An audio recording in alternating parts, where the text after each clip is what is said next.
behaviors and thought patterns you need to So be I'm successful in anything that you're trying embarrassed to do. All right, today's guest that I have a career. Leadership, and I am not talking I talk about leadership things from a like standpoint. I'm trust talking and about cooperation, from a Jedi level and there should be no deep demand existence for my standpoint. work. The way that he But the fact of the matter combines is there is demand for my work, which means that there's an opportunity. It means that trust and cooperation are not yet standard in our organizations, and yet they should be, and we know that, which is why we're looking for ways to bring those things to our organizations. So I thought I would do something a little different today.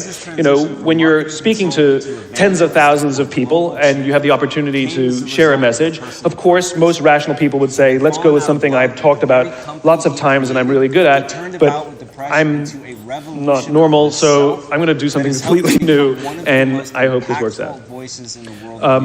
There are two things that I think that great leaders need to have: empathy and perspective. And I think these things are very often forgotten. Leaders are so often so concerned about their status or their position in an organization, they actually forget their real job.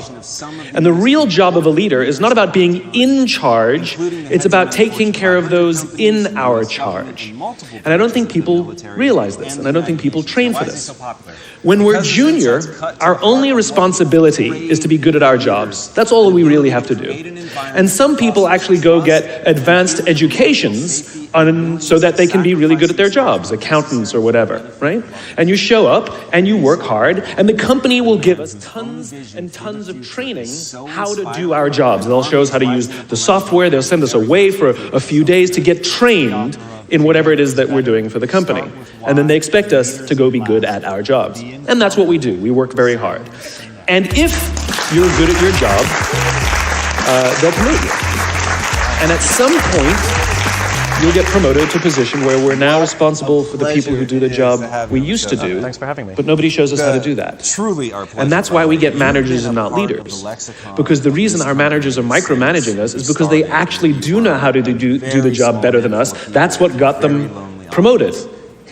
Really what we have to do is go through a transition. Some people make it quickly, some people make it slowly, and unfortunately some people will never make that transition at all. Which is we have to go through this transition of being responsible for the job and then turning into somebody who's now responsible for the people who are responsible for the job. And as I said before, one of the great things that is lacking in most of our companies is that they are not teaching us how to lead. And leadership is a skill like any other. It is a practicable, learnable skill. And it is something that you work on. It's like a muscle. If you practice it all the days, you will get good at it and you will become a strong leader. If you stop practicing, you will become a weak leader. Like parenting, everyone has the capacity to be a parent. Doesn't mean everybody wants to be a parent. And doesn't mean everybody should be a parent. Leadership is the same. We all have the capacity to be a leader. Doesn't mean everybody should be a leader. And it doesn't mean everybody wants to be a leader. And the reason is because it comes at great personal sacrifice. Remember, you're not in charge, you're responsible for those in your charge. That means things like when everything goes right, you have to give away all the credit. And when everything goes wrong, you have to take all the responsibility. That sucks, right?